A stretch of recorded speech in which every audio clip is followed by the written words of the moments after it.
আচ্ছা, সরিষা ইলিশটা সবাই খেয়েছেন? সরিষা চিকেন কি খেয়েছেন? খুবই মজাদার এবং ঝটপট ইজি এই সরিষা চিকেন। আসসালামু আলাইকুম। এখানে আমি দুটো সোনালিকা মুরগি নিয়ে নিয়েছি আর পাটায় নিয়ে নিলাম পেঁয়াজ, সরিষা, কাঁচামরিচ আর লবণ দিয়ে ভালো করে মিহি করে বেটে নিলাম। এরপর চিকেনে দিয়ে দিলাম হলুদ, মরিচ, লবণ আর একটু জিরা গুঁড়া দিয়ে ভালো করে ম্যারিনেট করে রাখলাম। কড়াই সরিষার তেল দিয়ে পেঁয়াজ কুচি দিয়ে দিলাম। এরপরে দিয়ে দিলাম সরিষা বাটা পেস্ট, দিয়ে দিলাম একটু আদা রসুন, দিয়ে দিলাম একটু দারচিনি এলাচ আর একটু টক দই।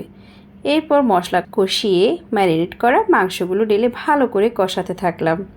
এরপর দিয়ে দিলাম একটু পানি, ঢেকে দিলাম। তেল উঠে গেলে আবার একটু পানি দিয়ে কাঁচামরিচ দিয়ে ঢেকে দিলাম। এরপর আমি এখানে মিল্ক পাউডার আর কেওড়া জল ইউজ করেছি, আপনারা চাইলে স্কিপ করতে পারেন।